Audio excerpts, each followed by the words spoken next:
And then finally it says, if a person is pious and hears about these causes of devastation, he will feel hatred for all these, and that will cause his advancement in a life of piety.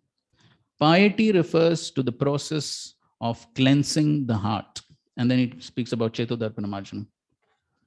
So here, so this is how, if a person hears all this, then these are all the causes of devastation. One should feel hatred for all this, and therefore one tries to give up all these things.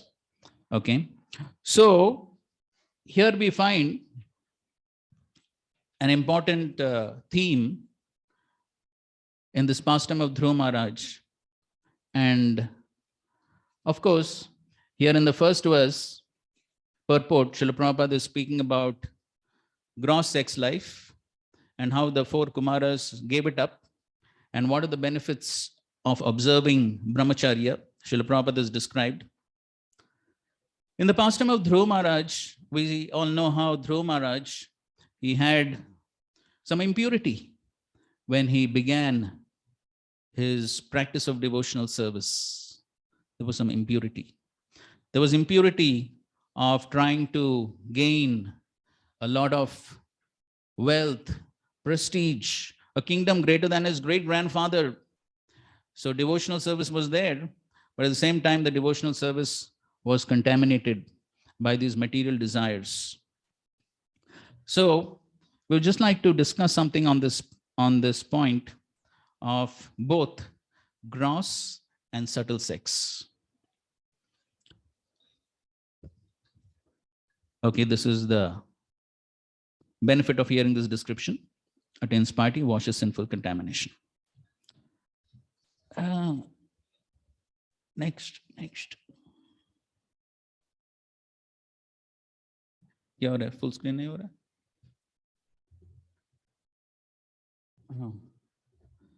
Go ahead, please.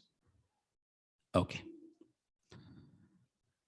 So in a practice of devotional service, as the Bhakti Lata grows, Sri Chaitanya Mahaprabhu has described that along with the Bhakti Lata, as with the growth of any creeper, any crop, so many weeds also grow.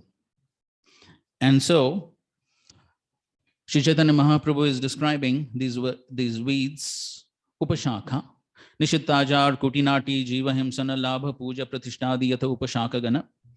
And then he's describing in detail. And then Srila Prabhupada and the purport is describing in detail about all these various weeds, the Upashakas that grow along with the Bhakti Lata. And so the subtle sex life that has been described as Labha, Puja, and Pratishtha. And so it is described that gross sex life, one may be able to conquer after some practices of devotional service. But what is more difficult than the gross sex life is the subtle sex life in the form of Labha, Puja, Pratishtha. And Srila Prabhupada here writes in the last paragraph of this purport, he says, all these obstructions have been described in this verse as unwanted creepers. They simply present obstacles for the real creeper, the Bhakti Lata. One should be very careful to avoid all these unwanted things. So all that big list of symptoms of adharma, all these are unwanted things which can come along with the Bhakti Lata. So Prabhupada says one should be very careful to avoid. Sometimes these unwanted creepers look exactly like the Bhakti creeper. So we can all see, sometimes we say along with the crops, along with the, here in the garden, flower plants are growing, but along with them side by side, grass is also growing. And sometimes it may be very difficult to distinguish between the two. They also look green, this also looks green, everything looks same. And one may be thinking, oh, I'm progressing nicely, my Bhakti Lata is growing nicely. But actually, it may be simply the weeds that are growing. They appear to be of the same size And the same species, when they're packed together with the bhakti creeper, but in spite of this, the creepers are called upashakha. And then Prabhupada says, a pure devotee can distinguish between the bhakti creeper and a mundane creeper, and he is very alert to distinguish them and keep them separate. So one has to be very alert, then only one can distinguish. So only when one goes close, then one can see the difference. Arey, this is weed, this is not the real crop. From far, everything will look very nice, everything will look green, everything will look wonderful. But only when one goes very close, one can see the difference. Therefore, one has to be extremely alert to distinguish. So this gross and subtle sex is Pralambasur. That is why you see the photo there, which could be there within our heart, the Pralambasur. And so one has to be very careful to distinguish. In the next verse, Sri Chaitanya Mahaprabhu says, if one does not distinguish between the bhakti creeper and other creepers, the sprinkling of water is misused because the other creepers are nourished while the bhakti creeper is curtailed. So we are watering. So who takes the water? The weeds take the water and they grow very nicely. And the actual bhakti lata becomes stunted. So Prabhupada writes here, if one chants the Hare Krishna mantra while committing offenses, these unwanted creepers will grow. So this is one of the main reasons why the weeds grow. And that is, one is chanting Hare Krishna. Chanting Hare Krishna is supposed to purify one, but at the same time, one is committing offenses.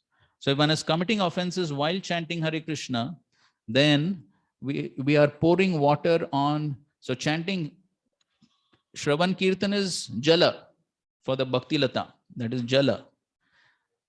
But along with the Bhakti Lata, these weeds also grow when there are offenses. So therefore, one should not take advantage of chanting the Hare Krishna mantra for some material profit. The unwanted creepers have been described by Srila Bhaktisiddhanta Saraswati Thakur. He states that if one hears and chants without trying to give up offenses, he states that if one hears and chants without trying to give up offenses, that means at least one must try. To what degree one may be successful, that's another thing. But at least the sincerity is one has to try to give up offenses as one is hearing and chanting. So if one hears and chants without trying to give up offenses and becomes materially attached to sense gratification, one may also desire freedom from material bondage like the Mayavadis, and then is describing a big list of what are the various anarthas, what are the various weeds that can grow if one is committing offenses while chanting Hare Krishna.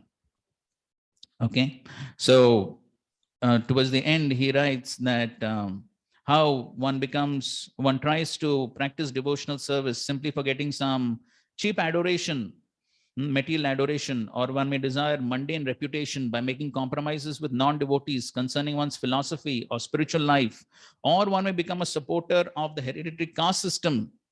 So all these pitfalls, all these are pitfalls of personal sense gratification. Just to cheat some innocent people, one makes a show of advanced spiritual life and becomes known as a sadhu, mahatma, or religious person. All this means that the so-called devotee has become victimized by all these unwanted creepers, and the real creeper, the bhakti lata, has been stunted. So all these are the symptoms by which one can understand that the weeds are growing. The main symptom is the motive for practicing devotional service changes.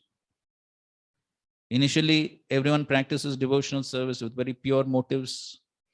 But if one is committing offenses, then the motives gradually change. As he's mentioning over here, one could become Siddhi Lobi, or one could exhibit diplomatic or crooked behavior. So all these things could happen if one is committing offenses along with chanting Hare Krishna. So therefore, one has to be extremely alert, as Prabhupada is writing, to see that the weeds are not growing. Otherwise, after some time, the weeds will choke the Bhakti Lata, and then it'll be very difficult to practice because the taste goes away. Srila Prabhupada, next please, in this purport 2.2.12, has elaborately described both gross and subtle sex. So I'll read a few important statements from here. The grossest type of anartha which binds the conditioned soul in material existence is sex desire. And this sex desire gradually develops in the union of the male and the female. And then Prabhupada is describing about that. Further down, Prabhupada is writing, the conditioned soul is encircled by such products of sex desire, and therefore Bhakti Yoga leads to gradual evaporation of sex desire, which is summarized in 3 headings, namely profit, adoration, and distinction. Okay, so here he's saying that the sex desire is summarized under these 3 headings, puja, la, pratishtha. All conditioned souls are mad after these different forms of sex desire, and one shall see for himself how much he has been freed from such material hankerings based primarily on a sex desire. That means basically the desire to enjoy, then all these various corollaries of the sex desire manifest. As a person feels his hunger satisfied after eating each morsel of foodstuff, he must similarly be able to see the degree to which he has been freed from sex desire. So how much one is progressing can be seen by how much one is freed from the sex desire, both gross and subtle.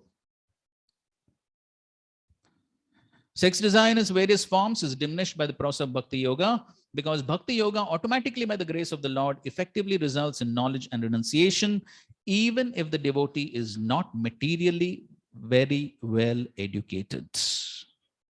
Knowledge means knowing things as they are, and if by deliberation it is found that there are things which are at all unnecessary, naturally the person who has acquired knowledge leaves aside such unwanted things. So that's the vairagya which develops.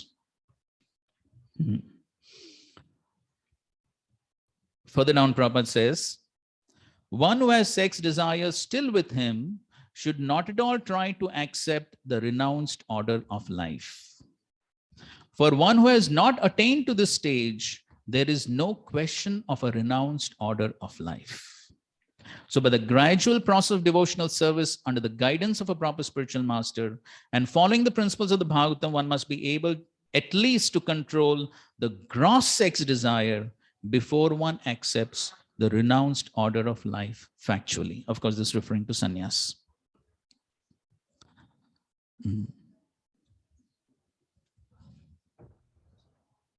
Okay.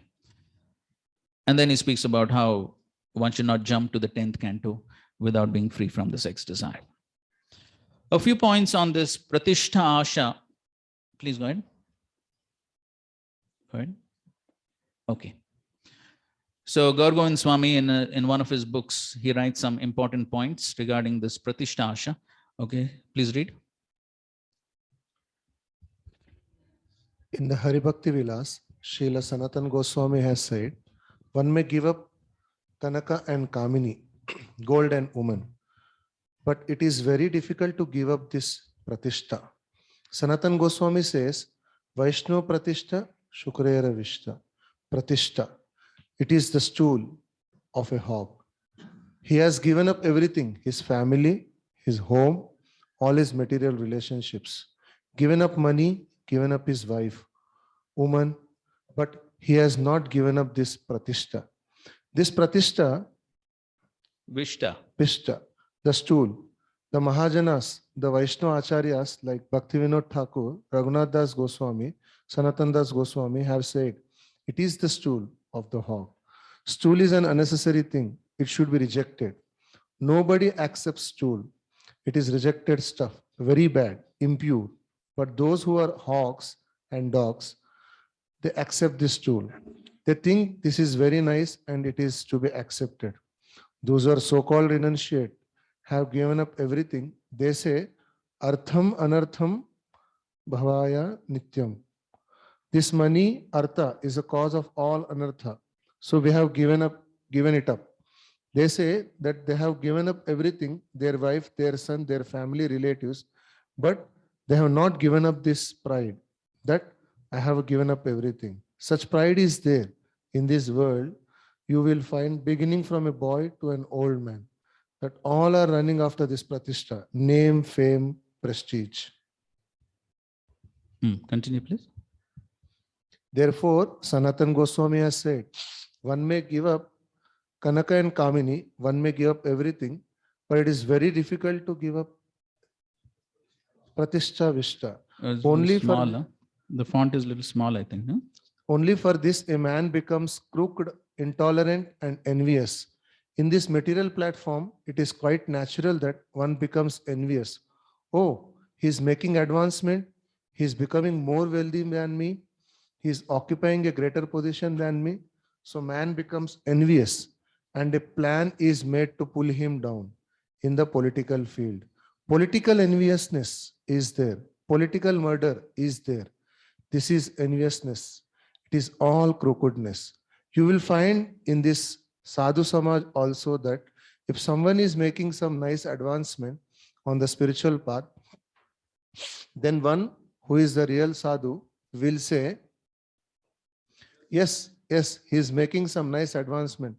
But one who is not a real Sadhu, who is a crooked person, just posing himself as a Vaishnava Sadhu, cannot tolerate it. He becomes intolerable when he hears this, as if a sharp arrow has pierced into his heart.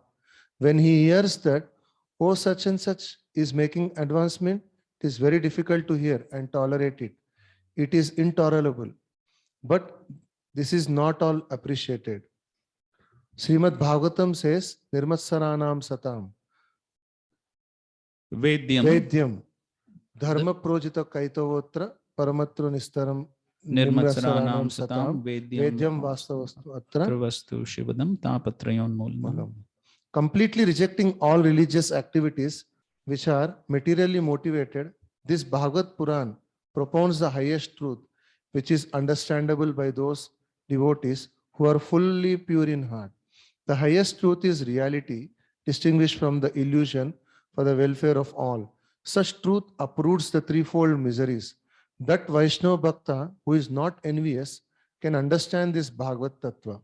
One who is envious, though he has come to society of Vaishnavas and follows the path of Vaishnavas, cannot understand this Tattva. Parama Nirmatsaranam Satam Vedyam, and cannot make any advancement on the spiritual path. If a real sadhu and Vaishnava sees or hears that such and such bhakta, devotee is making advancement, then he becomes joyful. Yes, he is making advancement. He becomes joyful. But if instead of becoming joyful, he becomes envious and it becomes very intolerable on his part to hear such things, then this is kapatya, crookedness. Okay. Some next. This Manashiksha is saying to the stupid mind, "O mind, stupid mind, you listen to me, my confidential instruction. Pratishtha drishta sopacha ramani me hridi natet.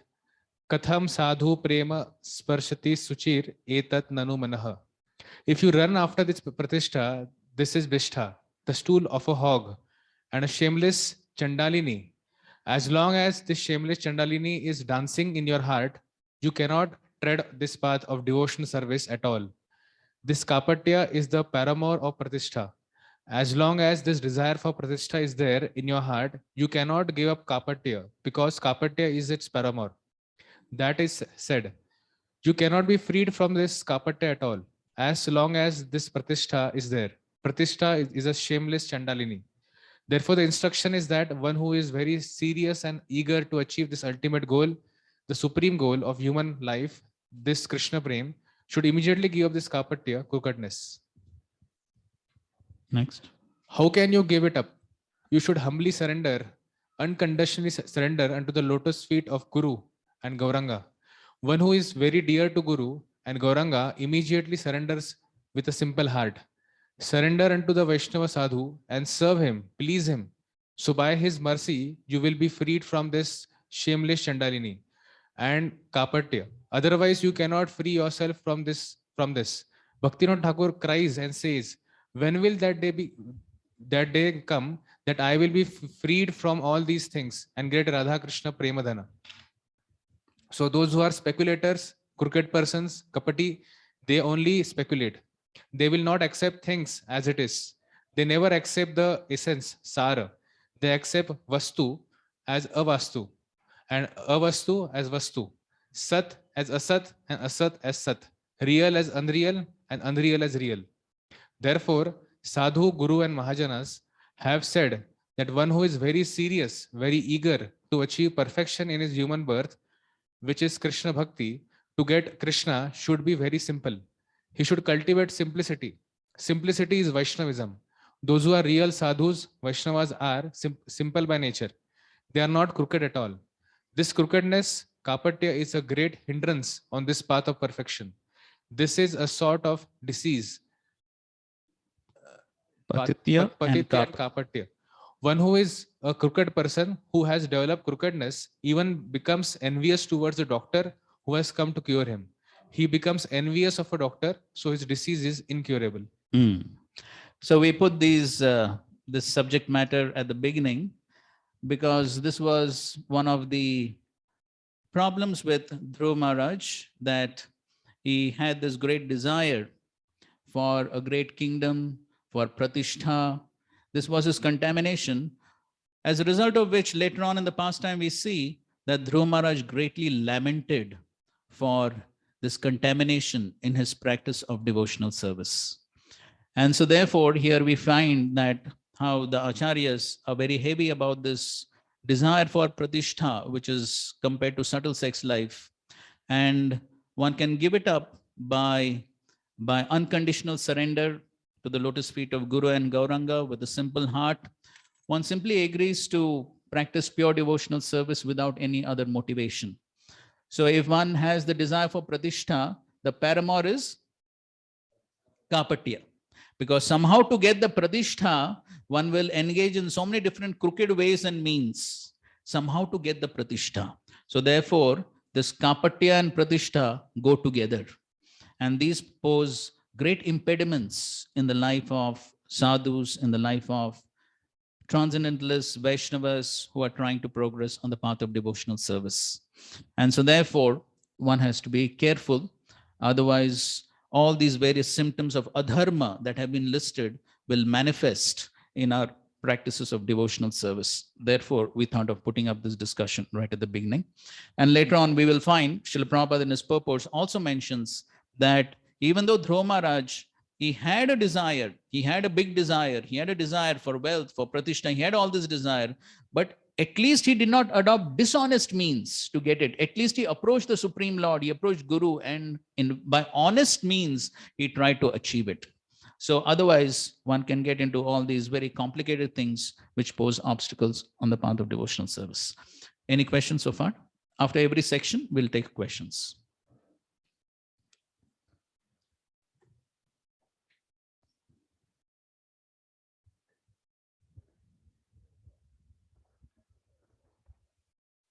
You can go to the next one.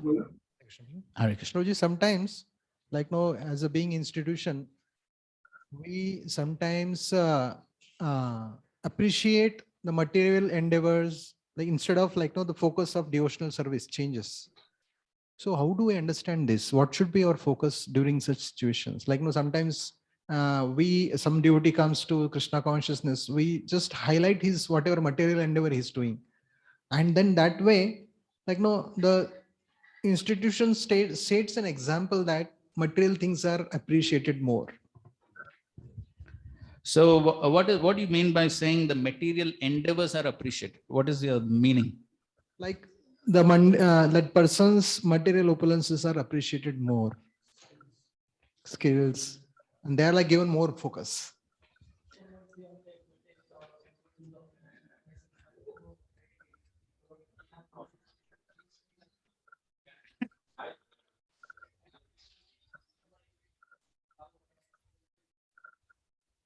Okay, he said what he has to say. Okay, so the point is, okay, one has some opulence, that is fine. Prabhupada gave the simple example. All these material opulences are zeros. But if one is added, then it has so much value. So the person may have all these opulences, but now he is using them in Krishna service. Therefore, they're of value. And therefore, appreciating them is not a problem. But if, so from an institutional perspective, it is correct.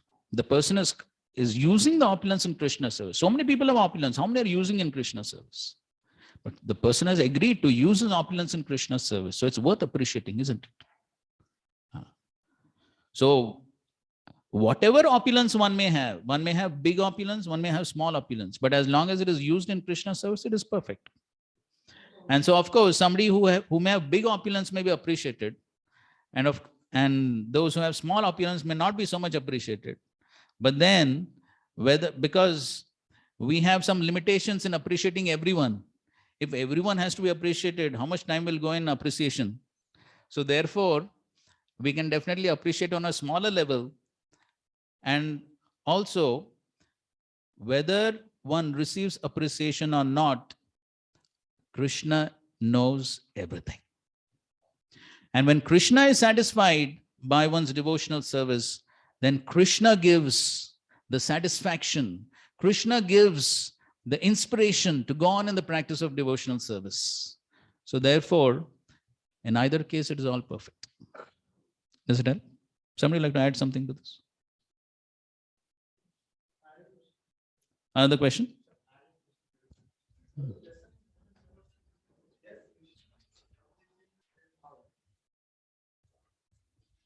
So again, the same thing when it comes to the institutional level, we say that we have to follow and we have to respect our spiritual master, and a spiritual master says that follow your authorities, and authorities may say you have to do like this. So in that sense, again, the themes comes up. Now Krishna knows everything, that we know that, but Krishna never speaks with us. He never speaks to us. He never corrected us. We said that Krishna corrects through the Vaishnavas only. So again, when that situation comes up, how to balance that exactly? Balance what? The same question, like when it comes to the pratishtha, when it's the appreciation, when it's to taking sides, and whatever it means. Because we know that Krishna, sometimes we may say that Krishna is observing. So it's wrong from my side. It's like we say, it's easier said than done. So we say that, okay, yes, you can cool down sometimes. So that time we say that Krishna is there. But again, sometimes we say that we should not displease the Vaishnava. Because Krishna says that, okay, I'm in the heart of a Vaishnava. Yes. Yes. So we try to serve according to our best capacity. And then if we are sincere, then Krishna will be pleased, and Krishna's pleasure will also be manifested through the Vaishnavas. The Vaishnavas will also be pleased because Krishna is there within the heart of the Vaishnavas. Krishna is there within our heart. Krishna knows our sincerity. So then Krishna can give the satisfaction to the Vaishnavas. And whether it may be openly expressed or not in public, whether that is expressed or not, but still, the most important thing is if Krishna is satisfied. Prahlad Maharaj gives the example that just like if you decorate the face, the reflection in the mirror will automatically be decorated. So if Krishna is pleased by our service, then the Atma, which is like a reflection, part and parcel, will also be satisfied. And that satisfaction will result, as the example we just saw, that's given in the 11th canto, Tushti, Pushti, Kshudapaya, which is Bhakti, Pareshanubho, Virakti. So when the satisfaction satisfaction is there in the heart due to the practice of devotional service, automatically there's virakti. And when there is virakti, then the desire for gross sex and subtle sex, both will evaporate. And that is the symptom of one's own progress. And that is what is ultimately what is required to become detached from all these material desires and to develop a taste for Krishna consciousness. And so whether things are publicly appreciated or not, the result of the practice of the devotional service can be manifest and felt within one's own heart. So what is more important? The public appreciation and all the grandeur, that is what we want? Or do we want to please Krishna and feel Krishna's satisfaction within one's own heart? What do we want?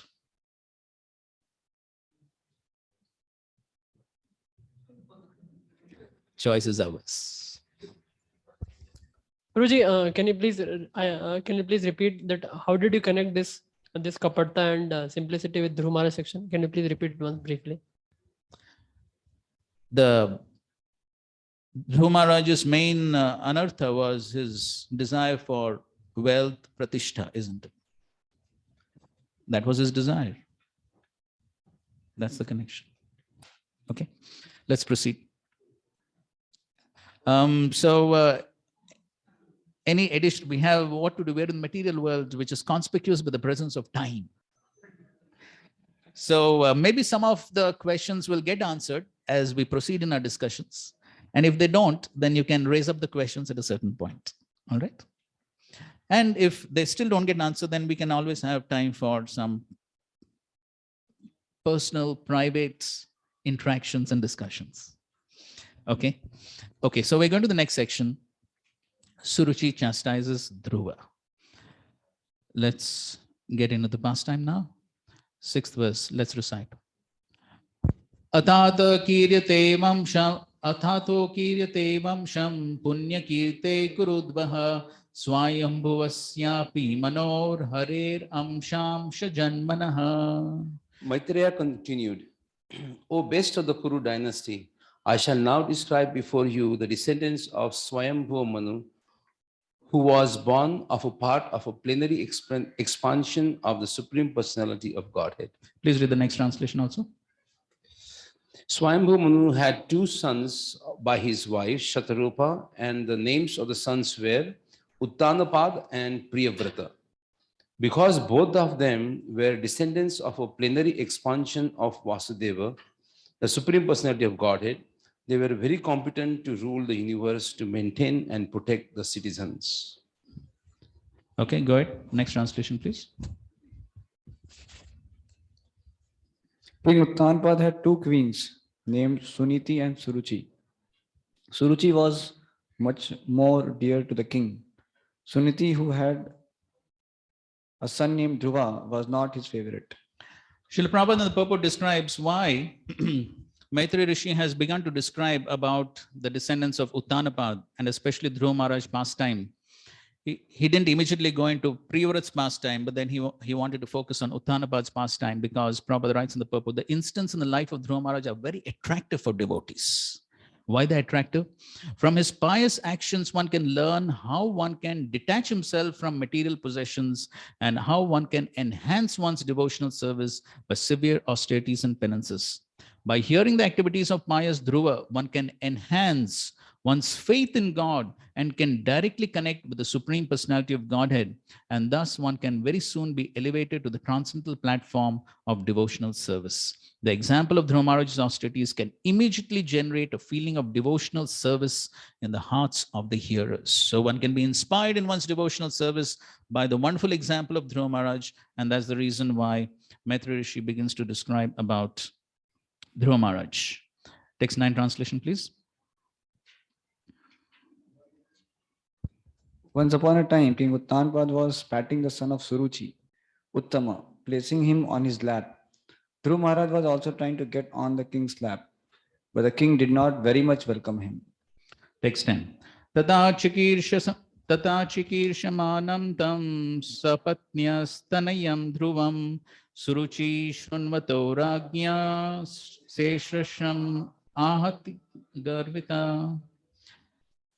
While the child, Dhruva Maharaj, was trying to get on the lap of his father, Suruchi, his stepmother, became very envious of the child, and with great pride, she began to speak so as to be heard by the king himself. Yes, so here, Sa Idsham and Ati Garvita. So because of the envy, Idsha, so she could not tolerate, Suruchi could not tolerate how her stepson is trying to get on the lap of the king. And so she had the pride, Garva, she had the Garva, the pride that I am the favorite queen of the king. And how can this fellow get on the lap of the king? So this is the result of Idsha. So we were discussing. So all these are connected. When there is the desire for, basically it all arises from the basic root desire, that is kama, sex, tendency to enjoy. So when that tendency is there, one cannot tolerate somebody else trying to enjoy. One just cannot tolerate. As soon as one sees that anybody else is trying to enjoy, or anybody in connection to somebody else is trying to enjoy, immediately there's Irsha. Why? Because there is Garva. One thinks, I am the special one. Why somebody else can enjoy? And so Suruchi is exhibiting this. Prabhupada writes in the purport, but because of his favoritism towards his queen Suruchi, he could not welcome Dhruva Maharaj despite his feelings. So here we see that King Uttanapad, even though he had affectionate feelings towards Dhruva, but because Suruchi was his favorite, therefore he could not express those feelings, and rather he did not respond. So this favoritism, being partial, that also causes problems. So therefore, the quality that is very important for Vaishnavas is being impartial, not showing partiality, taking sides. That is described as one of the qualities of Prithu Maharaj. So it is described that Prithu Maharaj was totally impartial in his regime, in his rule. And so it's described that even if his own son would commit some mistake, he would be ready to punish. But if the son of his enemy would not commit a mistake, then he would not take any action. So he was totally impartial. So this is another important quality. Otherwise, here we see, just because of this favoritism, the whole pastime took place. Because of the favoritism of King Uttanapad towards one queen, Suruchi. So we find the whole pastime proceeded because of this. And so therefore, having this impartial attitude is important. You're raising your hand? Or? So what we'll take questions at the end of one section. Okay?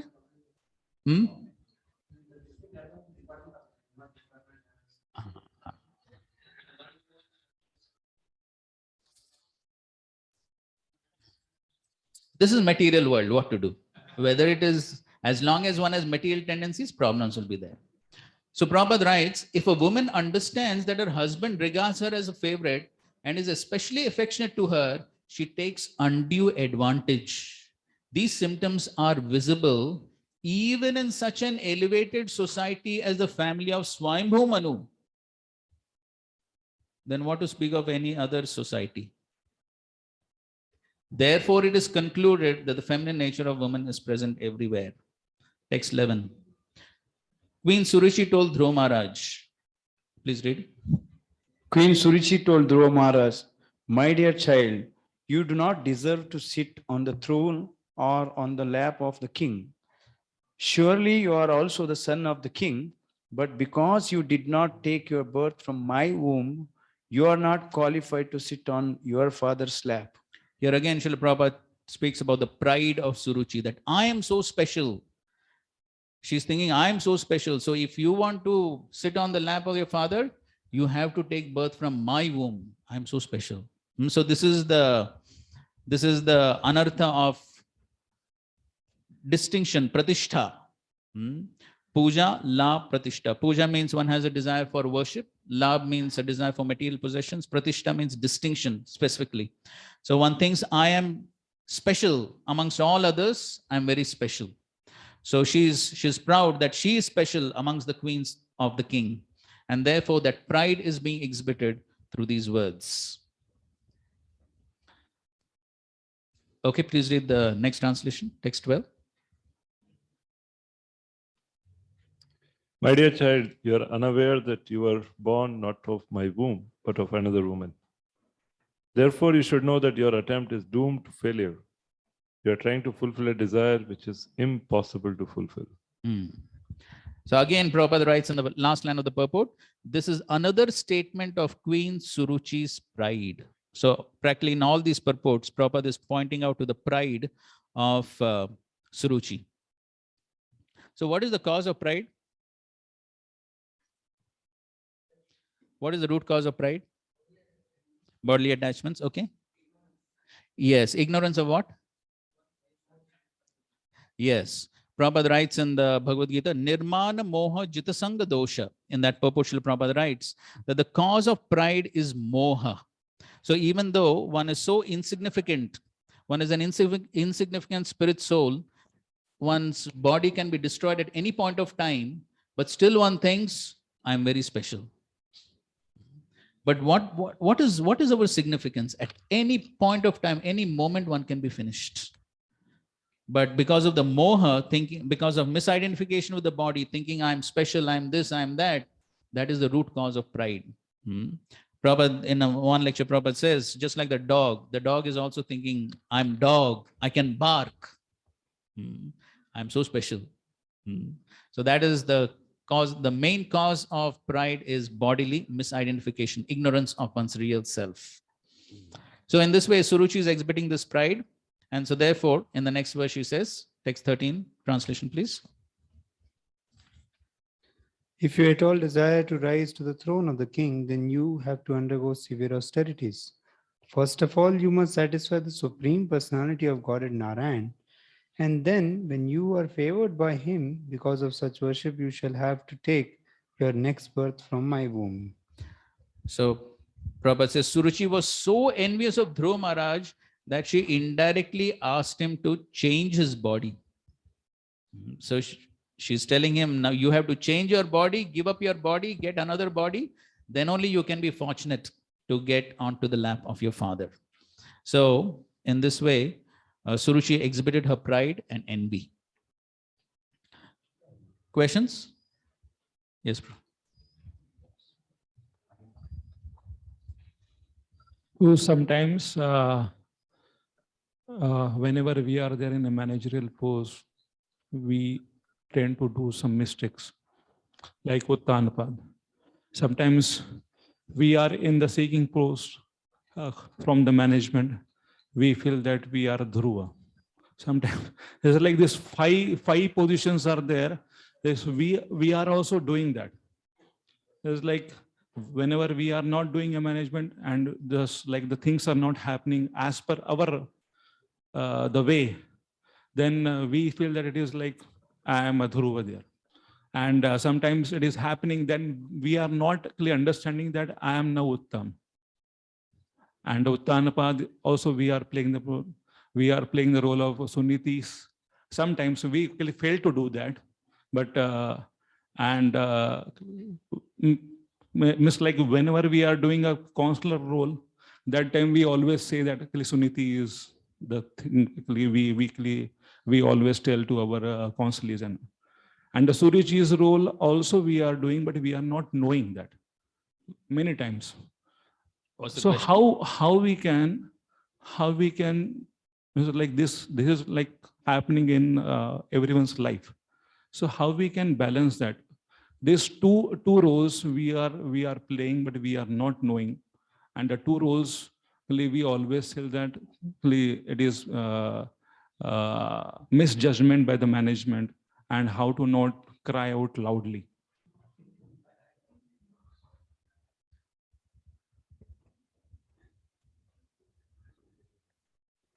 Balance, the golden word, is always very difficult, not so easy.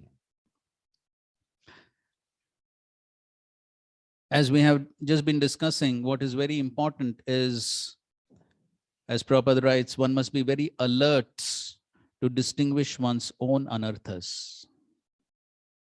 And so therefore, it may be very easy to find faults with others and to blame others. All that may be easy. But then what is difficult is to introspect one's own heart and try to find out what is the root cause of the problem. We are actually going to get into this discussion very soon, as we will see in the teachings of Suniti as well as Narad Muni.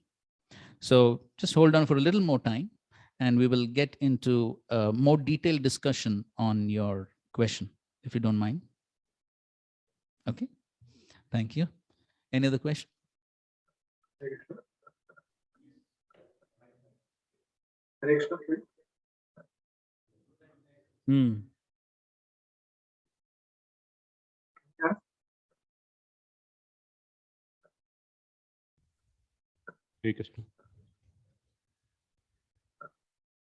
Online, somebody is there? Okay, let him ask. Hare Krishna, Guruji. Are you able to hear me? Yes, we are able to hear. Guruji, regarding this favoritism, so sometimes it is seen even in like a Krishna conscious society, like if the leaders they are showing some favoritism, obviously not exactly like or kind of reservation for like those who are in minority, like or like generally we are saying that this guru groupism is not good. But then if we see that this is happening by the leaders, like, so how much is this correct? And they are not doing for their own guru, but doing for other gurus because they are in minor. So how much it is shastric or how much it is allowed or justified? So your question is, how much is favoritism allowed? Like, yeah, because here we see it's Suruchi is doing favoritism for someone who is his part, like her own son. But generally, sometimes it is seen and it is done to someone is doing it is a leader doing favor, like doing some reservation kind of thing. Okay, you're saying Or that sometimes other like kind of guru groupism, but it is not like his own guru. He's doing it for others because they are in less number or some reasons like that. So how much is it valid? okay, so your question is that sometimes leaders may show favoritism, groupism, and all that. How much is it valid? Is that your question? No, like, but this is a different kind of groupism because it is not like someone showing to his own like someone not to his own someone related to his own guru or someone his own like, but just because someone is in like just like in India we see that there is so much of reservation or for the minorities, something like that. Similar thing when happens kind of here. So how Everything much everything has to be seen from the viewpoint of Shastra, Guru, Sadhu, and Shastra. And yeah, so what is, ultimately, it is the responsibility of every individual to mold one's life in such a way that it is in accordance to Guru, Sadhu, and Shastra. So otherwise, whoever it may be a leader, subordinate, this one, that one, whoever it may be, if life is not according to Shastra, ya Shastra vidam utsrujya vartate kamakarata nasasiddhimavapnoti na sukham na paramgatim. These will be the results of one not following Shastra. So therefore, it is not that we take shelter of someone who is not following and say that, okay, somebody else is not following, so I will also not follow. So that is simply an excuse. If I need to make progress, then I have to mold my life according to Guru, Sadhu, and Shastra. That is my responsibility. I cannot just take shelter or take it as an excuse that somebody senior or somebody else is not following. Therefore, I also will not follow. If I follow, I get the benefit. If I don't follow, then I will have to face the consequences. That is the simple truth what the Shastra is saying. yeah, so, but is this the kind of groupism and showing is it shastric? Okay, it's not so clear. Maybe we can discuss personally later on. All right. Okay. Yes, Mr. Krishna. It is from previous section which we were discussing. Can I ask now? Okay. So you're telling about that means section of Pratishtha. So sometimes means that doubt is there that basically Like initially, like you were telling that such type of desires are not there, but then such weeds grow up with time while we are pouring the water of Sravan and Kirtan. So one thing I wanted to ask is that is it because sometimes those people hear from people who are affected by these things? Means what is the consequence of hearing from a person who is affected by these things? That is one part. And how does it come? Starts up. So these two are the questions. Okay. So as yes, Sangha, association definitely plays a very important role. And when we associate with, especially by hearing, when we associate with people who have various anarthas, we associate with them, we see their example, then definitely we'll be affected by that. So association definitely plays a very important role. And therefore we find Rupa Goswami in the Nectar of Instruction in 2 verses is speaking about the important point of association. And so therefore that definitely plays a very important role. How does it all begin? There could be various causes, various reasons for it. One of the main reasons could be that, as we just read Srila Prabhupada's purport, and that is chanting Hare Krishna, hearing and chanting with offenses. So when one commits offenses while one is practicing hearing and chanting, then that leads to the growth of the weeds. And then if one is not alert enough to distinguish them and uproot them at the right time, then we keep watering the weeds and then the weeds continue to grow. And it becomes very difficult when the weeds grow even more, then it becomes very difficult to identify them and very difficult to uproot them also. The more the weeds grow, more difficult to uproot. Therefore, one has to be always very alert. And for oneself to be alert may be difficult. Or in other words, sometimes one is so covered by the lower modes that one cannot distinguish. Srila Prabhupada gives the example, if I'm wearing yellow colored glasses, I see everything yellow. And even if somebody says, no, this is not yellow, this is white, I will say, no, it is yellow only. So it's very difficult. Therefore, having faith in someone who is not so influenced. So somebody is seeing reality. He says, no, it is white. I have faith in him. Then I will accept. If I don't have faith in anyone, then I continue to see things yellow. And I think I'm right. Correct. Therefore, you can read the purport to Bhagavad Gita 14 chapter, verse number 19, where Srila Prabhupada explains very beautifully how in order to get free from the influence of the modes, taking shelter of a bona fide spiritual master of a Vaishnava and having faith in him and following his instructions is very, very important. Because without that, it becomes very difficult to distinguish one's own anarthas, one's own weeds. It is very difficult. So therefore, one requires help of someone. It is said that even a doctor, when he is diseased, he has to go to another doctor because it's very difficult to identify one's own disease. All right. Is it okay? Okay, fine. Thank you. So we go to the next section. Suniti pacifies Dhruva. Text 14. Please read the translation.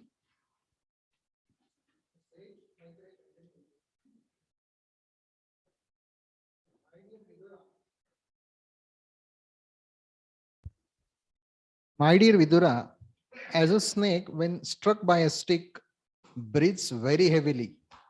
Dhruva Maharaj, having been struck by the strong words of his stepmother, began to breathe very heavily because of great anger.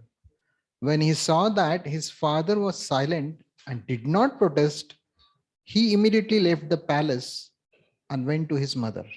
Okay, so here we find that Dhruva Maharaj became very angry, especially because his father was silent and he did not protest.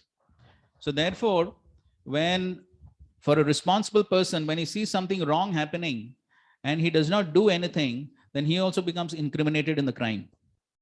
So therefore, it is very important that one who's in a responsible position, he needs to do the needful. Therefore, Lord Rishabhdev, in his teachings to his sons, he says that when it is the duty of one in responsible position to continue to give instructions, even though the subordinate, even though the follower may not follow them, but it is the duty of the responsible person to continue to give instructions without getting angry, because that is the responsibility. We see the famous example of Devanand Pandit. So Devanand Pandit, when Srivas Thakur came to the the Bhagavad class, and Srivas Thakur exhibited symptoms of ecstasy, he fell down, then what did the disciples do? They picked him up and threw him on the road. And what did Devanand Pandit do? He didn't say anything. He didn't say anything. But that was his. So there are acts of commission and there are acts of omission. Both are guilty. So one can do a wrong act. Those are acts of commission, or acts of omission means one does not do anything what one is supposed to do. So here in this case we find Devanand Pandit. He's a responsible person. His disciples are acting in a wrong way. He didn't do anything about it. And because he did not do anything about it, that's the reason we find that Chaitanya Mahaprabhu was so angry with him. So therefore, here we find Dhruva Maharaj became extremely upset. Okay, Suruchi, she is stepmother, she said something. But what was more upsetting was, here is my father who is supposed to show love and affection towards me, and he is also not saying anything. That means he's supporting her. So that made him very upset. Okay, so then text 15, translation please. When Dhruva Maharaj reached his mother, his lips were trembling in anger, and he was crying very grievously. Queen Suniti immediately lifted her son onto her lap, while the palace residents who had heard of all the harsh words of Suruchi related everything in detail. Thus Suniti also became greatly aggrieved. Read the next one also. This incident was unbearable to Suniti's patience. She began to burn as if in a forest fire, and in her grief she became just like a burnt leaf and so lamented. She remembered as the words of her co-wife, her bright lotus-like face filled with tears, and thus she spoke. Okay, so from the next verse are the wonderful instructions which Suniti gives to Dhruva Maharaj. Dirgam shvasanti vrijinasya param apashyati balakam mahabala mamangalam tata pareshu mamstha bhungte janoyat paradukkadasta. Translation. She also was breathing very heavily, and she did not know the factual remedy for the painful situation. Not finding any remedy, she said to her son, "My dear son, don't wish for anything inauspicious for others. Anyone who inflicts pains upon others suffers himself from that pain." Okay, so that was the first instruction she gave. Do not find faults with others. Do not wish ill for others. Because whatever pain one is getting in this life, it is only because of actions performed in previous life. That is the first instruction she gives. Then, okay, read the next verse translation. Suniti said, "My dear boy, whatever has been spoken by Suruchi is so, because the king your father does not consider me his wife or even his maid servant. He feels ashamed to accept me. Therefore, it is a fact that you have taken birth from the womb of an unfortunate woman, and by being fed from her breast, you have grown up." One more, please. My dear boy, whatever has been spoken by Suruchi, your stepmother, although very harsh to hear, is factual. Therefore, if you desire at all to sit on the same throne as your step-brother Uttama, then give up your envious attitude and immediately try to execute the instructions of your stepmother.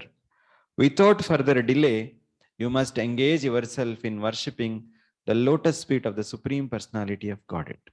So here we find that Suniti immediately accepted that what Suruchi has said is correct. So Suniti did not exhibit envy or pride. She was humble enough to accept that what Suruchi said is correct. And so we find that how Suniti is exhibiting these wonderful qualities. Srila Prabhupada writes in this purport, unless one is favored by the Supreme Personality of Godhead, one cannot achieve any success in life. Man proposes, God disposes.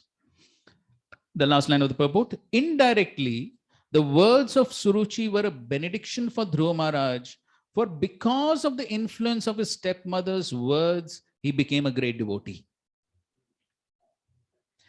So even though Suruchi, she spoke harshly, but still Those words had meaning, and that actually became a benediction for Dhruva Maharaj. So here we find curse becomes a blessing. So can you give some other examples from the scriptures of how a curse turns out to be a benediction? Okay, let's hear one by one. Yes, Manmohan Shampoo. What happened?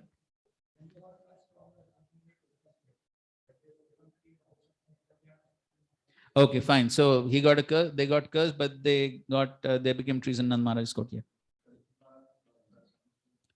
So that was a curse. So how it became benediction? Okay, so therefore Srimad Bhagavatam was spoken. Yes, Sudhanath Prabhu? Maharaj was cursed to become an elephant next life and got liberated. Okay, fine. What else? Yes, Sundar Prabhu?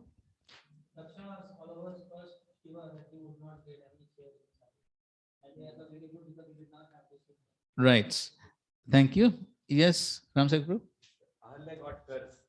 Uh, Later on, she was delivered by the Lord himself. Okay, that turned out benediction. Good. What else? Yes, Chitraketu Maharaj got cursed. How it became benediction? Okay, it became Vritrasura, and that hastened his going back to Godhead. Some other examples? Urvashi cursing Arjuna. Urvashi cursing Arjuna. How was it a benediction? During the Adhyatwas. Okay, fine. Thank you. Some other examples? Okay, yes, Raghav.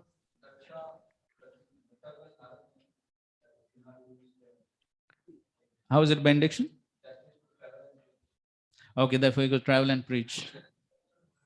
Yes, that's right. Prabhupada said he also... Vidurji was thrown out of the palace, but that became a benediction. He could hear Krishna Katha and associate with the great devotees. Vidura. Okay, Vidura, he was driven out by Duryodhana. Okay, fine. That turned out to be a benediction. Ramsek Guru? Chaitanya Mahaprabhu got cursed by that Brahmana. He will not be able to enjoy material life. Then what happened? He took sannyas. He took sannyas, and because of that we are here. Okay, fine. Yes. What else? I'm looking, there's one more very prominent example. Of course, it comes later on in the 4th canto. Narad Muni got cursed.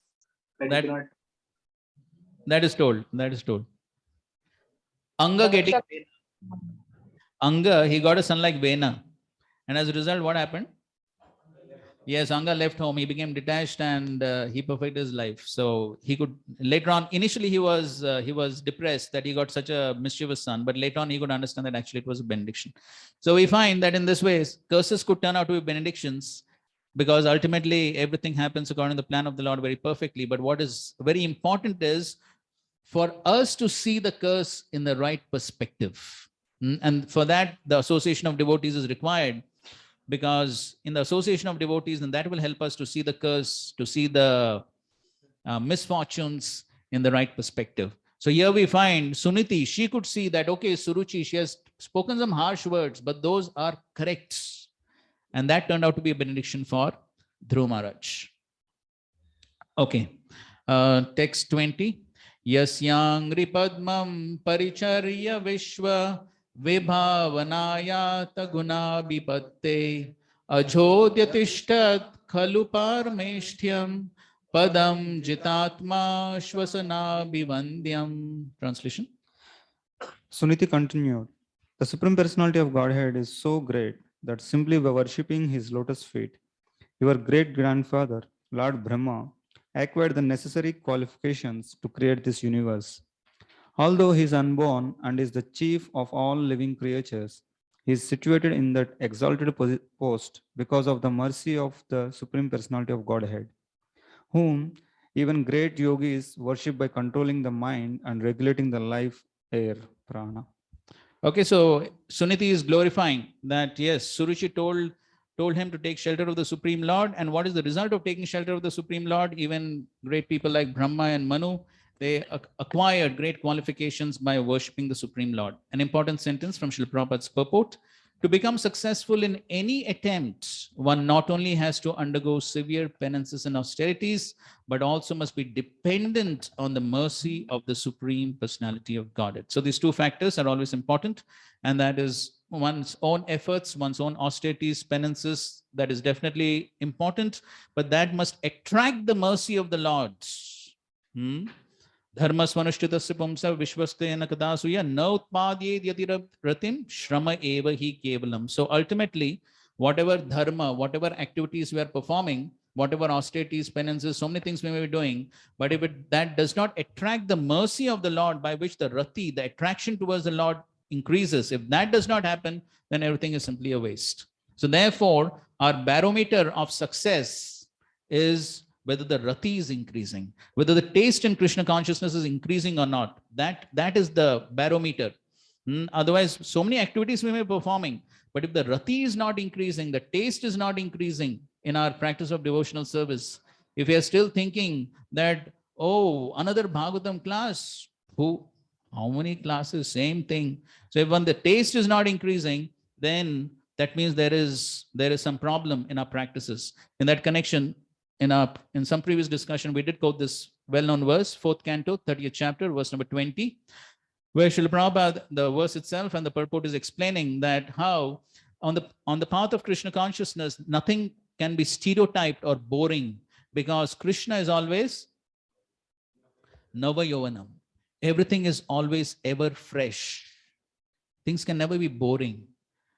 But they become boring because Krishna doesn't give that inspiration, or rather, Krishna gives inspiration so that everything appears ever fresh. But when Krishna gives inspiration, okay, when we follow, yes, two important qualities Prabhupada repeats. Yes, sincere and serious. When these two qualities are there, then dadami buddhi yogam tam, then Krishna gives the inspiration. And Prabhupada writes in that purport, when Krishna as the super soul gives inspiration, then nothing becomes stereotyped or hackneyed. Then everything is ever fresh. Then as Rupa Goswami, the same two words or three words, Hare, Krishna, Rama, or not even three words, just one word, Krishna, no, not in one word, just one syllable, produces so much of ecstasy. The same syllables, Krishna, but so much of ecstasy. Why? Because, of course, he's on the highest platform of love. But when the sincerity and seriousness is there, then Krishna inspires. Krishna inspires. And when Krishna inspires, nothing is boring, nothing is hackneyed. And therefore, the devotee always remains enthusiastic. So yes, so we have to put our efforts, and that attracts Krishna's mercy. And then one can achieve great things. 4:30:20. Okay, text 21.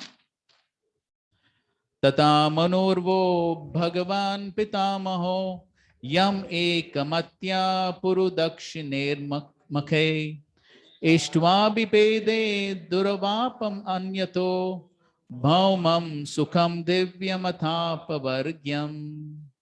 Suniti informed her son, your grandfather Swambhu Manu executed great sacrifices with distribution of charity, and thereby, with unflinching faith and devotion, he worshipped and satisfied the Supreme Personality of Godhead. By acting in that way, he achieved the greatest success in material happiness and afterwards achieved liberation, which is impossible to obtain by worshipping the demigods. Yes.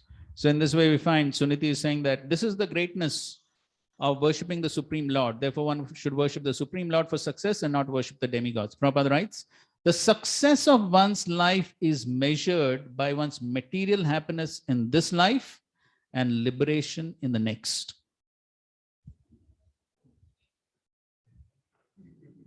Looks a little surprising, isn't it? Somebody would like to give a purport on this statement? This is the barometer for success, Prabhupada is writing. How much one is materially happy in this life. Okay, liberation next, that we can understand. But success is how much material happiness in this life. Okay, Ragharu?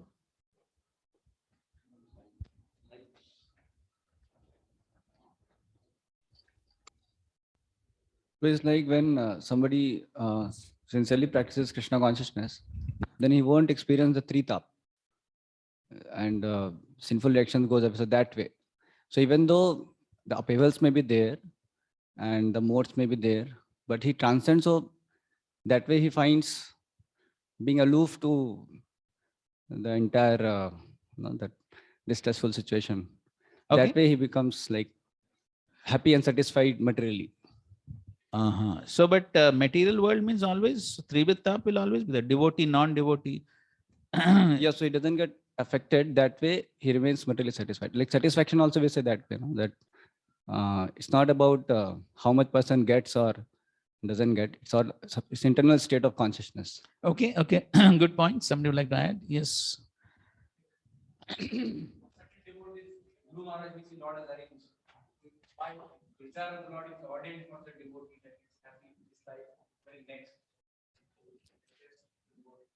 Okay, so if one does not get wealth like Dhruv Maharaj, then?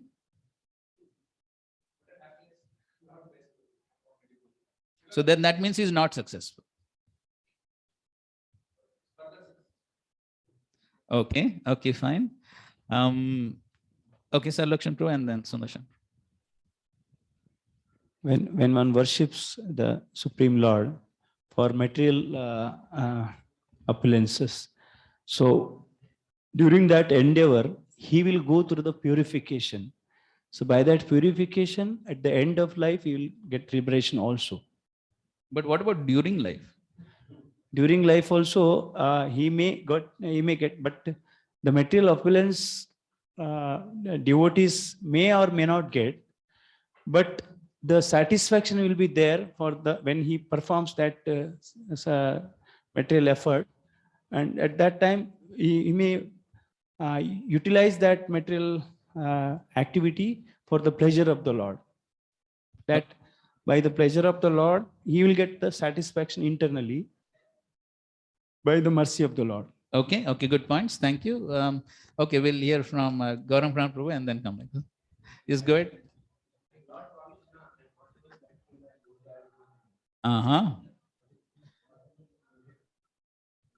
Whatever is needed, Krishna will give. That is promised by the Lord, correct. But what can you say, Krishna, you have said in Gita, you have to give. Of Tukaram Maharaj and Narasimha Mehta. So what if Krishna does not give? Then the devotee is not successful. Devotee is self-satisfied. Like that is another part of the story. But my question is, so suppose Krishna does not give whatever the devotee wants. So maybe you want a car for your department, no? And Krishna does not give, then what? Then you're successful or not successful? Krishna knows if it's needed, then he will give. If it's not needed, then he will not give. Krishna Good. knows. Yes, Sundarshan, some concluding thoughts. The greatest wealth materially is satisfaction, as Lord Vamandev says. It is not how much you possess, whether you are satisfied with whatever you possess or not. Then only you can focus your attention on getting liberated, and that's how he can next attain liberation. Otherwise, there are so many people who are very rich, but they are not satisfied. So they have so many things physically, but mentally they are not satisfied. That's why they keep endeavoring in that direction of getting more and more, and they become more frustrated. Whereas a devotee like Sudama Brahman was very satisfied, and that's how he could focus on bhakti, etc., and then can get liberation also. Another famous example in Mahaprabhu's pastime? Sridhar Kolavecha. Yes.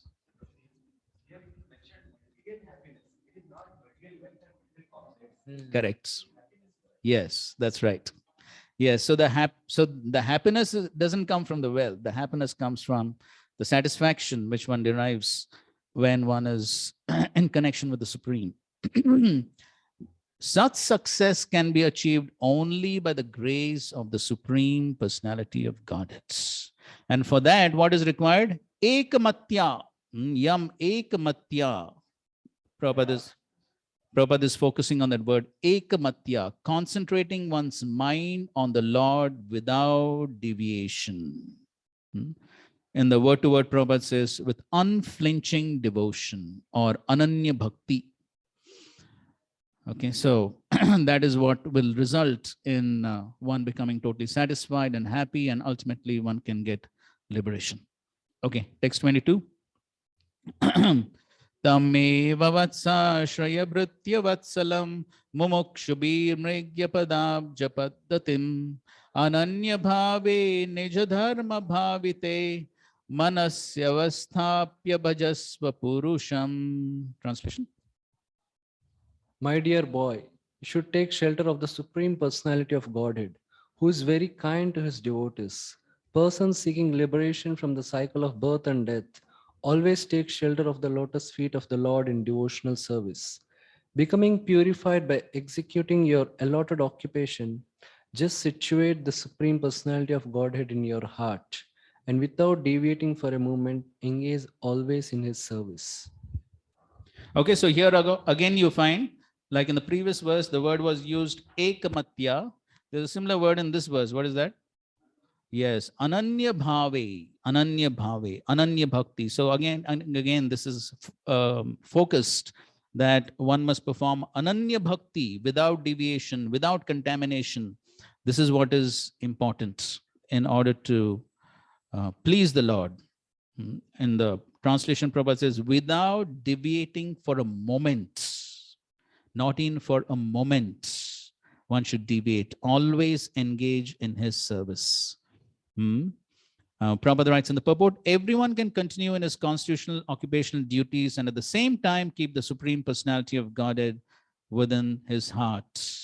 So Prabhupada quotes from the Bhagavad Gita, Ma manusmara yudhyacha, go on fighting, but keep me within your mind. That should be the motto of every honest person seeking perfection in Krishna consciousness. What should be the motto? Yes, performance duties, remembering Krishna. Remembering Krishna. So it's not simply the external performance of activities, but at the same time, the remembrance of the Lord is also important, because ultimately, subtle creates gross. How we tune the subtle body is going to determine the next gross body.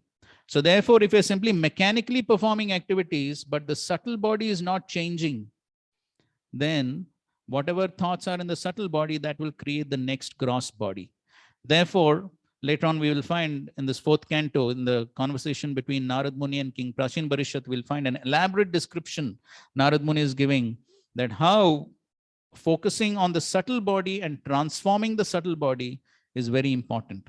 And so therefore, as one progresses in devotional service, it is not only just the mechanical performance of activities, but at the same time, investing one's consciousness in the performance of those activities, that is also very, very important, because that is what is going to determine the next body. And so therefore, we find that in the practices of devotional service, as one is performing the various activities, but at the same time, the consciousness, why am I performing this activity? For whom am I performing? What is the quality of the activity? These also play a very important role. And therefore, we find Sri Chaitanya Mahaprabhu glorifying the devotional service of Raghav Pandit as if he has 5 mouths, because he didn't do something very elaborate. The only thing which he did was he brought some coconuts from a far off place, paying a higher price, but maintaining first-class cleanliness. The consciousness was totally invested in trying to please the Supreme Lord. And because there was that investment of consciousness in the activity, therefore we find Sri Chaitanya Mahaprabhu was so pleased. So therefore, it is not the activity per se that is important, but the consciousness which is invested in performing that activity that matters. A person can perform an activity mechanically for the sake of performing.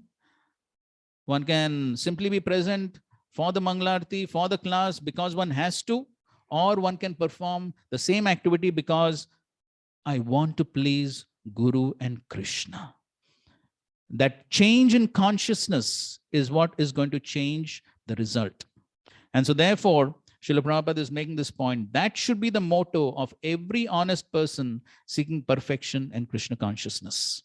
And then the other important word is Bhritya Vatsala, which indicates that he's very kind to his devotees. And then Srila Prabhupada is very beautifully explaining here, paraphrasing Suniti's words. She said, you came to me crying, having been insulted by your stepmother, but I'm unable to do any good for you. But Krishna is so kind to his devotees that if you go to him, then the combined kindness of millions of mothers like me will be surpassed by his affectionate and tender dealings. When everyone else fails to mitigate one's misery, Krishna is able to help the devotee. So that is the love which one can feel from Krishna himself, millions of mothers, so much of love one can feel when one has that relationship with Krishna. Ultimately, every living entity in this world is looking for this love. That is what everyone is hankering for. But when that relationship with Krishna is not there, one tries to search for that same love in so many other relationships of this material worlds. And one only experiences so-called love in the form of lust, which never satisfies the soul.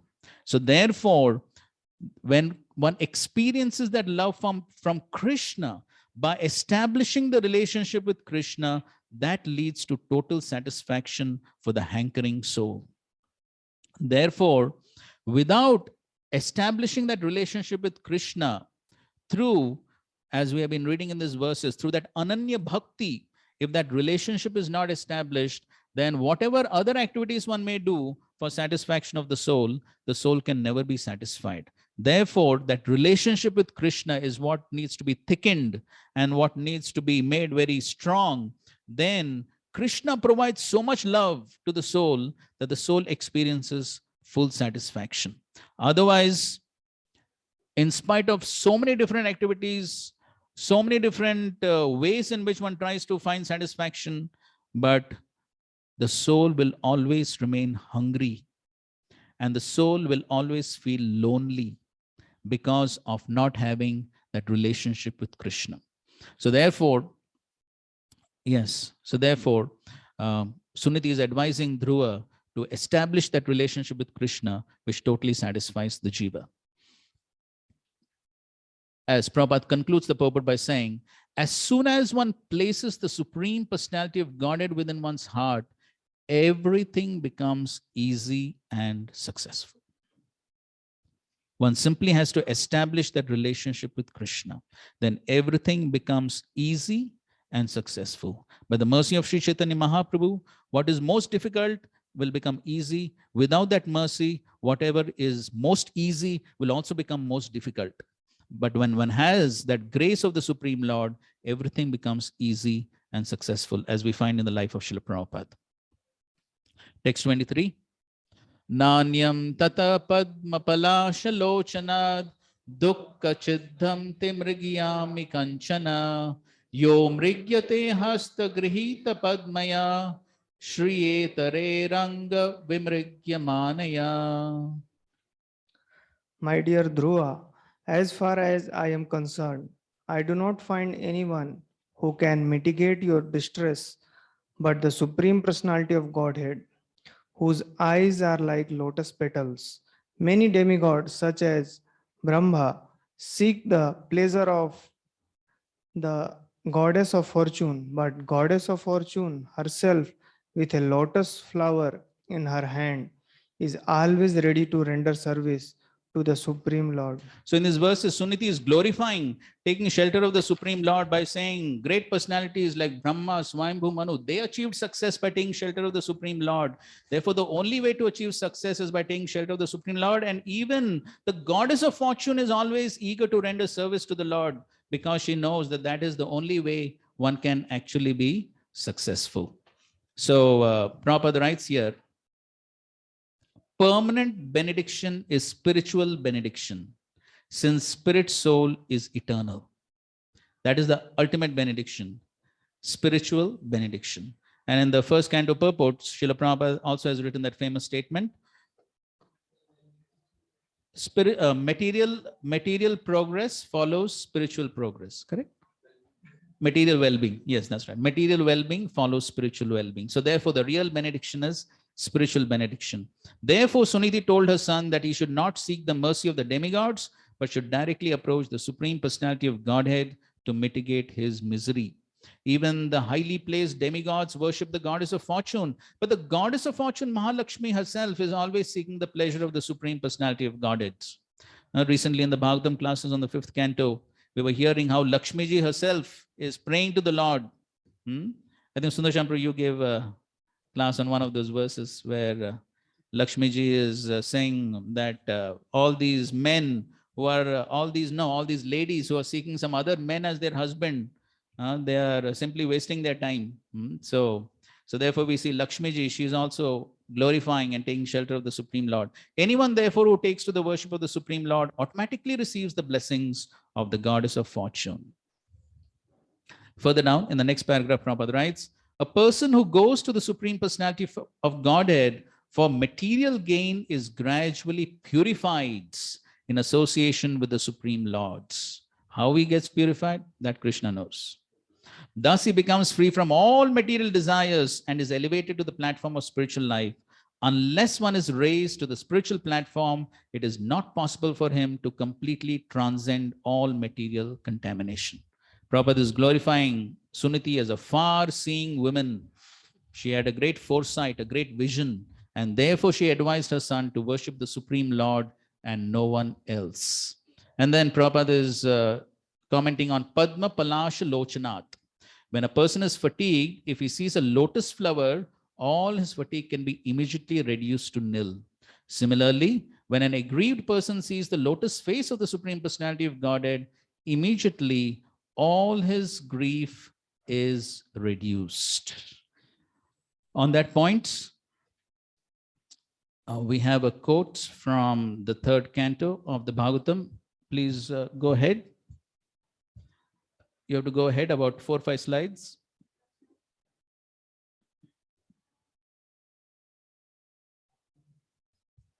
Jaldi karo.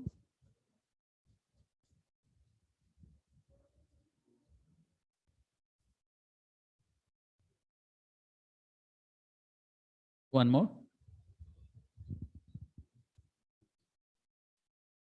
Hasam hare ravana avana avana hasam hare ravantha khila loka tibra shokashru sagara vishoshanam atyudaram sammohanaya rachitam nijamaya yasya bhrumandalam munikrite makaradvajasya. Please read. A yogi should similarly meditate on the most benevolent smile of Lord Sri Hari, a smile which, for all those who bow to him, dries away the ocean of tears caused by intense grief. The yogi should also meditate on the Lord's arched eyebrows, which are manifested by his internal potency in order to charm the sex god for the good of the sages. Purport. The entire universe is full of miseries, and therefore the inhabitants of this material universe are always shedding tears out of intense grief. There is a great ocean of water made from such tears, but for one who surrenders unto the Supreme Personality of Godhead, the ocean of tears is at once dried up. One need only see the charming smile of the Supreme Lord. In other words, the bereavement of material existence immediately subsides when one sees the charming smile of the Lord.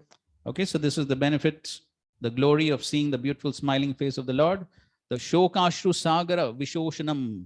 So the ocean of tears, which has been created by the grief and the lamentation of all the materialistic people, that is immediately dried up when one sees the beautiful smiling face of the Lord. And so therefore, very important to have regular darshan of the beautiful smiling face of the Lord, then we can also smile. Okay, so these are the instructions which Suniti gives to Dhruva Maharaj, very beautiful instructions. And then begins the next section where Narad Muni comes on the scene, and then Narad Muni begins to speak to Dhruva Maharaj. Before going into the verses, we would just like to touch on one philosophical theme which somewhere comes even in Suniti's instructions and which comes in Narad Muni's talks also. So he mentions that, why are you lamenting? Why are you lamenting just because somebody insulted? After all, you're just a small boy. And in any case, whatever happiness, distress that comes in one's life, that is simply because of one's own past misdeeds. And so, in this connection, there is that wonderful conversation between Maharaj Parikshit and the bull, where Maharaj Parikshit asked the bull, who is the cause of your misery, of your suffering? And then we find the bull, Dharma in the form of a bull. He only says that, okay, there are some philosophers say this, some philosophers say that, some philosophers say this. He gives a whole list. And then finally he says, oh, dear king, you decide for yourself. Who is the cause? He does not point out to any one person as to who is the cause of his suffering. So, in that connection, please go behind. So, Bhushan Prabhu, in his book Unveiling His Lotus Feet, writes some very important points in that connection.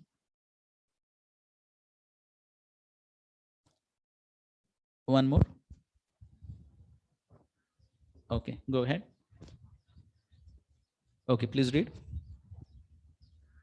Generally, on reflecting on the cause of one's difficulty, one would answer with less philosophy and more accusation. By identifying someone as the doer and viewing that person as an enemy, one comes to seek vengeance rather than to practice introspection. While one tends to justify thoughts of retaliation and the ensuing plan of action, one may not realize that those actions will implicate him in painful exchanges for hundreds of births. In addition, by meditating on another's bad qualities, one will develop those qualities himself.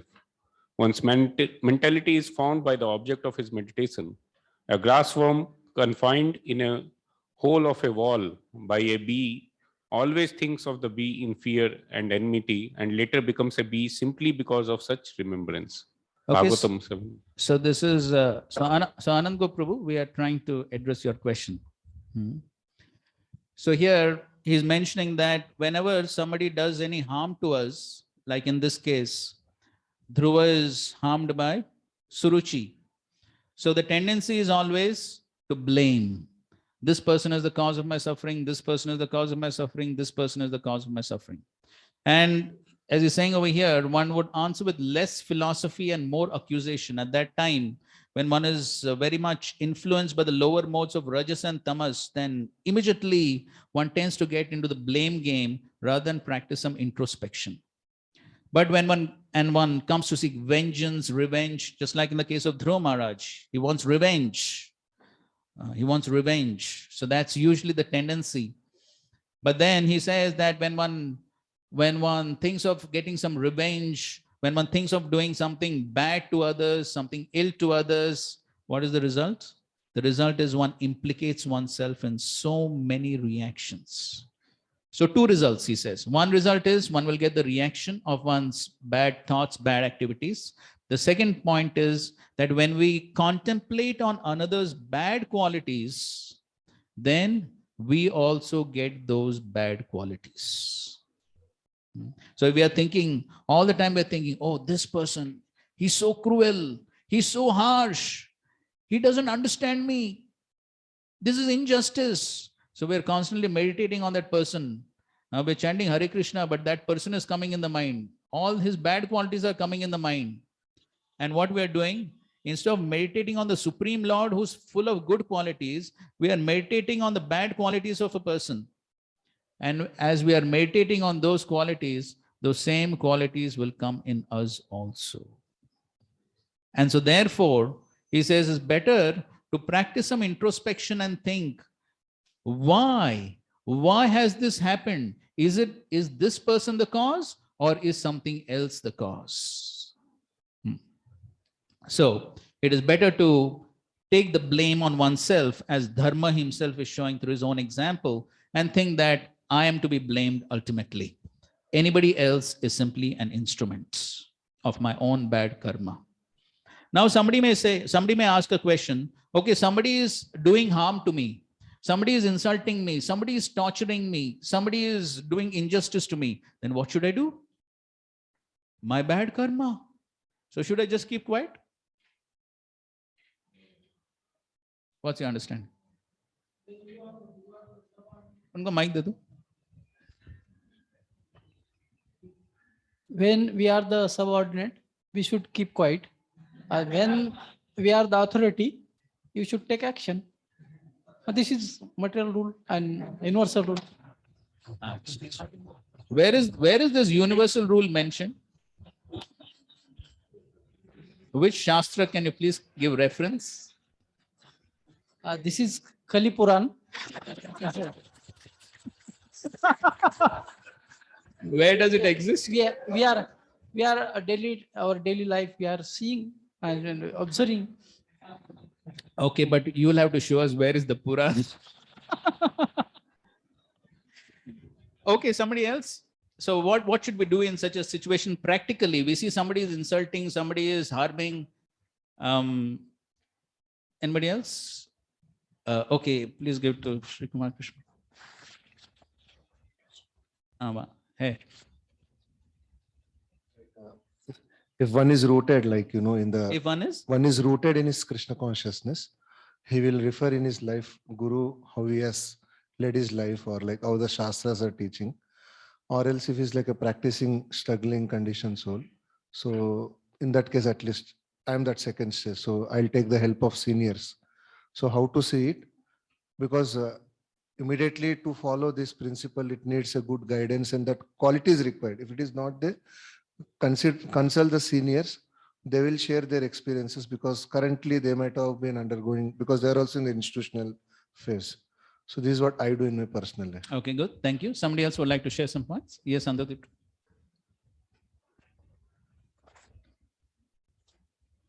To understand that whatever dukkha apparently is coming is because of past karma is the true fact of the matter. And then what to do in that is according to dharma, what is guided by Guru Sadhu Shastra.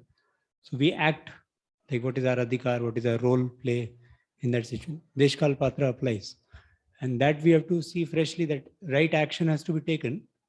As per my, like a Brahmana may have a forgiveness principle, a Kshatriya may have to deal with it in another way. So everyone has his own role play in that situation.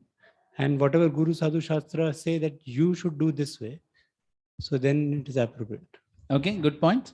Okay, Sundarshan. Hare Krishna. One should approach some superior, as here Dhruva Maharaj is approaching Suniti, who is guiding him appropriately. Similarly, Vedvyas, he had despondency after doing such a noble work. So then also he thought of his Guru Narad Muni. So whether the misery is caused by one's own mind and actions or by some others, one should better consult somebody who is free from that problem and who could not only just sympathize with you, but or blame somebody else, but he will be able to help you to come out of the problem. Okay, thank you very much. So let's see what Burjan Prabhu is saying. I mean, very much in line with what has been said. Somebody can read this, please. Wherever the mic is, please read. An accurate understanding of what occurs, therefore, exists on more than one level. If one is being unreasonably beaten by a man with a stick, he will be injured and must defend himself or suffer great pain. Despite the beating being ultimately God's grace, the beater may not have one's best interest in mind. Dealing on this level demands prompt and practical action. While acting practically, however, one should nevertheless remember Krishna's ultimate control, because Krishna is the ultimate doer. Maintaining this awakens while Awareness. acting. Maintaining this awakens while awareness while acting with free one from envy, anxiety, and anger, and will carry one to Krishna's lotus feet. Okay, that font is a little small, I think. I'll read it myself. Seeing all that occurs as Krishna's will, a devotee understands that not a blade of grass moves without the will of the Supreme Personality of Godhead. Such a person remains free of anxiety even amidst the greatest difficulties. Still, Along with maintaining this vision, he must act practically while simultaneously remaining detached from the results of his action. So one has to do the needful. According to Guru Sadhu Shastra, whatever is the needful, that needs to be done. But at the same time, one has the proper vision that Krishna is in ultimate control. Krishna is my best well-wishing friend, not a blade of grass moves without the will of the Lord. And with that proper understanding, without anxiety, one does the needful. Doing the needful could mean approaching the seniors and taking advice, or whatever practical action needs to be done at that point of time. And we end on Srila Prabhupada's quote on the subject. Please read.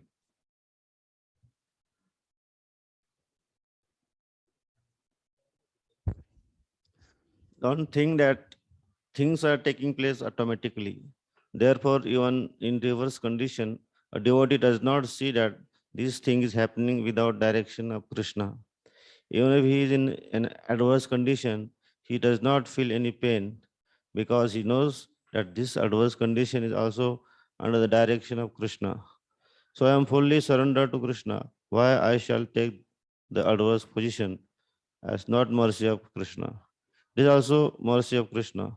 Tattenukampam Shushukakshmano Bhunjan Evatmakrutam Vipakam. A devotee is not disturbed by adverse condition. He takes that this is a gift of Krishna. Tattenukampam. It is Krishna's mercy.